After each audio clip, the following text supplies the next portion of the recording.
अस्सलाम वालेकुम क्लास, कैसे हैं आप लोग? खैरियत से हैं? क्लास आज हमारा फिजियोलॉजी का चैप्टर नंबर 5 स्टार्ट हो रहा है, ठीक है, जिसका नाम है रेस्पिरेटरी सिस्टम। रेस्पिरेटरी सिस्टम क्या है, इसको थोड़ा सा हम अगर फिजियोलॉजिकल के पॉइंट ऑफ व्यू से देख लें कि हमारा जो सांस लेने का सिस्टम है, यानी कि रेस्पिरेशन है, सांस का अंदर जाना लंग्स में और फिर लंग्स से बाहर निकलना, ठीक है। तो ये हमारे पास क्या होगा, रेस्पिरेटरी सिस्टम में आ जाएगा। और हमारे पास बॉडी में दो लंग्स होते हैं, लेफ्ट लंग, राइट लंग्स, ठीक है। अब इनको उर्दू में हम फेफड़े भी कह सकते हैं। अच्छा, लंग्स का हमारी बॉडी में क्या रोल होता है? लंग्स का हमारी बॉडी में रोल ये होता है कि हमने सांस को किस तरीके से लेना है, ठीक है। सांस को लेने के साथ साथ हमने इनहेल ऑक्सीजन करनी है, एक्सहेल क्या करनी है, कार्बन डाइऑक्साइड करनी है। जबकि प्लांट्स में ये उल्टा सिस्टम होता है, वो क्या करते हैं, रात के टाइम में कार्बन डाइऑक्साइड इनहेल करते हैं और ऑक्सीजन जो है वो रिलीज करते हैं। अच्छा, अब हमारे पास जो है, सॉरी उल्टा बता दिया मैंने, ऑक्सीजन रिलीज करते हैं, ऑक्सीजन और कार्बन डाइऑक्साइड इनहेल करते हैं। अच्छा, अब हमारे पास जो है, आज हमने ह्यूमन बींग्स में देख रहे हैं कि रेस्पिरेटरी सिस्टम क्या होता है।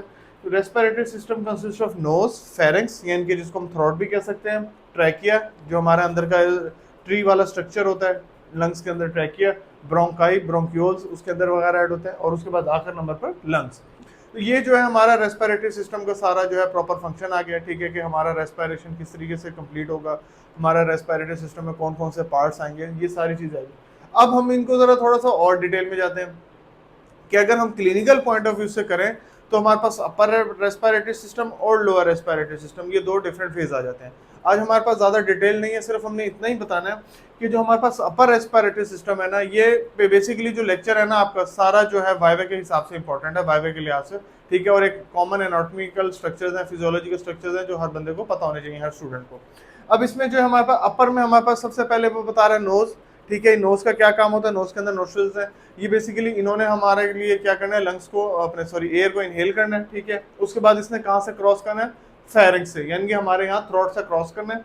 और उसके बाद इसके अलावा जितने भी हैं इससे रेलिवेंट और इससे रिलेटेड एसोसिएटेड स्ट्रक्चर्स हैं, वो सारे जो हमारे पास है वो अपर रेस्पिरेटरी में आ गए। अब अगर हम लोअर रेस्पिरेटरी की तरफ जाते हैं तो लोअर रेस्पिरेटरी में हमारे पास जो है लंग्स आ जाते हैं, ट्रैकिया आ जाता है, ट्री लाइक स्ट्रक्चर जो होता है उसके अंदर, और उसके बाद ब्रोंकाई है, और लास्ट नंबर पर जो है वो लंग्स है। तो ये हमारे पास जो आ गए लोअर लेयर में, लोअर रेस्पिरेटरी ट्रैक में आ गए।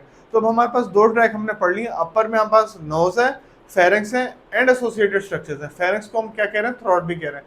और उसके बाद जब लोअर में आ गए हैं, लोअर रेस्पिरेटरी ट्रैक में आ गए हैं, तो उसके बाद फिर हमारे पास जो है सबसे पहले जो आएगा वो लैरिंक्स है, लैरिंक्स के बाद ट्रैकिया है, ट्रैकिया के बाद ब्रोंकियोज हैं, और ब्रोंकियोज के बाद जो है हमारे वो बेसिकली लंग्स है। दो लंग्स जो है हमारी बॉडी में प्रेजेंट है, ठीक है क्लास। तो नेक्स्ट जो है हम इसके आगे इनकी जो फंक्शंस हैं वो इंशाल्लाह नेक्स्ट लेक्चर में डिस्कस करेंगे। Thank you so much class.